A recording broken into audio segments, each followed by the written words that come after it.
Shibify Real Boy Parte 6. Voltamos aqui com a continuação oficial de Hellboy no México. E desta vez com a história Hellboy, a Múmia Azteca. Então, que nem eu disse no programa anterior, o Hellboy passou meses bêbado no México que ele não lembra. E aqui essa história é um agente mexicano que ele fala assim, enquanto a gente tava levando o Hellboy, ele me contou essa história. Então, é um artifício aí pra gente ver que o Hellboy não lembra mesmo e por intermédio de uma bebedeira ali, um agente conseguiu ouvir a história e tá contando pra gente agora. Mas é o seguinte, quando o Hellboy entra na pirâmide Inca, Azteca, Maia, eu não sei, mas é uma pirâmide mesoamericana, ele vê que tinha um xamã lá na frente, incitando o povo, né, e pra todo mundo ficar falando Kamazote.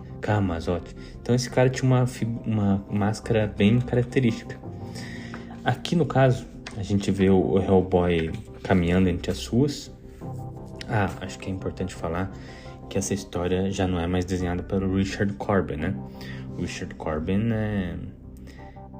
é uma pessoa importante, sabe? Ele não pode ser chamado assim do nada para desenhar a história do Hellboy. Então vem com contratos firmados, né? Uma história já bem encabeçada. E daí essa aqui, que é uma história curtinha, assim, né? Os caras nem se atrevem a chamar o Richard Corbin, tá? Mas assim, é desenhada pelo próprio Mike Mignola. Foi publicada daí dentro de uma Dark Horse Presents. Mas continuando então a história agora, o Hellboy, né, tá andando pelas cidades ali do interior do México procurando esse cara, né, com aquela máscara. Ele chega a encontrar esse cara, ele tá com aquela máscara, né, ele fala, é você mesmo, seu filho, eu tô te procurando. E de repente esse cara vira um morcegão gigante. Olha aí, né, já vai com a ligação com o Kamazote, né, ele tá realmente envolvido com a morte do tão amigo Esteban do Hellboy, né? Mas esse morcegão pega o Hellboy, eleva ele nas alturas e larga ele numa igreja, e o Hellboy cai de maduro lá dentro. Aqui o Hellboy faz aquele feeling das histórias do Mike Mignola que a gente sempre gosta, assim, porque ele cai, já tem uns quadros assim dos santos. Alguns santos parece que estão observando o Hellboy, sabe? Tem um canal chamado Ilha do Kaiju.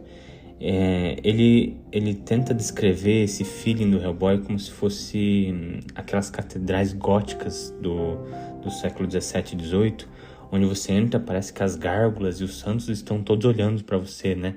Meio que pairando nas alturas, né? E ele descreve que ler Mike Mignola te dá essa sensação que tem essas figuras te olhando, né? Esse feeling gótico, que eu acho muito verdade. Tem que marcar aqui a Ilha de Kaiju, um canal muito bom no YouTube, um dos melhores que tem, tá? Mas enfim, o Hellboy cai, né? Então tem todas as figuras da Nossa Senhora observando ele, Jesus Cristo observando ele, né? Todas essas estátuas. Ele falando, cadê você, desgraçado? Vou te pegar, bababá, né? E de repente lá fora, o cara, esse morcego aparece mesmo, só que ele sumona uns mortos-vivos da terra que brota, assim, numa imagem que o Hellboy tá sendo atacado por cima pelo morcego e por baixo pelos mortos-vivos, né? E ele começa a falar umas coisas interessantes, que tipo, você não sabe de nada, eu dei o milho e o trigo para este povo e eles me veneravam, né?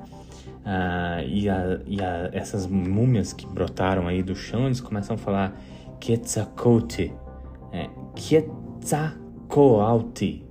Quetzalcoatl, né?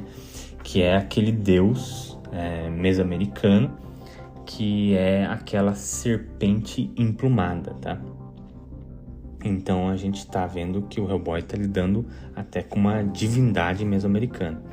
Ele começa a bater todo mundo, No final ele até consegue dar uma porrada nesse cara e quebra aquela máscara, e de dentro dessa máscara sai uma cobra que sai correndo, e quando o Hellboy cata ela, tem uma cena super Lovecraftiana do cenário inteiro virando verde, e lá no fundo essa máscara se torna uma coisa mais apocalíptica, mesoamericana ever, e fala na linguagem dos Oldrohen: Unong Ogof Ut Omongatol, né?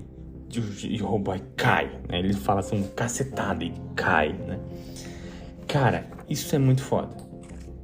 Então, é citado esse nome, não é, do Quetzalcoatl, que é esse deus dessa serpente emplumada. E daí ele fala numa linguagem das divindades demoníacas do universo Hellboy, né? Dos Ogdruhen. Então, o que o Mignola tá fazendo aqui é o que ele mais faz de melhor. Ele tá linkando uma mitologia de verdade com a mitologia do Hellboy, como se fosse uma mitologia única, né? Um monomito, só que um monomito inventado pelo Mike Mignola. Inventado não, engenheirado pelo Mike Mignola. Aí no final tem até umas citações aqui da George Cadona, que é entrevistada pelo agente BPDP né, no México, e ela fala, o deus que deu grãos pro povo do México, né, foi o Tezcatlipoca, né, que era o deus da noite. E tem também aquela história que o Quetzalcoatl foi viver na cabeça de um sumo sacerdote, né? Então ela tá falando que essas mitos mexicanos, elas vão se entrelaçando. E depois vem um dos personagens que vai aparecer mais pra frente, que é o professor Dr. James Henry O'Donnell, o professor O'Donnell, né? E ele fala, cara, na verdade, essas entidades eram Ogdruhen. O povo mesoamericano só deu outro nome para elas, né? Mas elas foram super cultuadas, né? E bate muito com o mito do Hellboy, que é essas Ogdruhen elas ganham força a partir de sangue, né? A partir de ganhar vidas. E o povo mesoamericano das antiguidades era notório eles fazerem sacrifícios para conseguir planta, para conseguir boa safra, bom tempo, né? Então, nesse caso, os mitos originais do México casam muito com o mito que o Mike Mignola quis construir pro Hellboy. Então fez todo o sentido biológico. Não, fez todo o sentido mítico aqui, juntar as duas culturas nessa que o Mike Mignola engenheirou para o universo de Hellboy. Mas termina assim o Hellboy dormindo na cerca ali da igreja, né? Dando a entender que ele deu um X pra lá nesse deus antigo mexicano. E é isso, uma história super curtinha aqui, muito legalzinha. Eu adoro quando o Mike Mignola vem e faz essas cruzamento de mitologias, sem falar na arte, né, de quebra-pau. A arte do Mignola é muito cinética, dá impressão de peso, dá impressão de velocidade, e quando aparece aquela cena que eu falei que é muito Lovecraftiana, você fica impactado junto com o Hellboy, porque você não tá esperando, você tá esperando uma cacetada na cabeça, mas vem e pô, uma cena super impactante na sua cara, assim, que vai escorrendo pela página, né? Então, essas histórias curtas desenhadas pelo Mike Mignola são, assim, deleites de se acompanhar. E se você ainda quiser extras, você lê e vê essas interações entre os mitos mexicanos e mitos hellboyanos. Mas a gente termina por aqui. O próximo conto a gente vai falar de mais um conto no México, que é Hellboy, o casamento do Hellboy. Não percam. Por favor, não deixem de avaliar o nosso podcast aí no Spotify, dar uma compartilhada, porque tá dando bastante trabalho as edições, então qualquer ajuda aí, ou qualquer comentário também, né, já ajuda. Muito obrigado e a gente se vê numa próxima de Hellboy.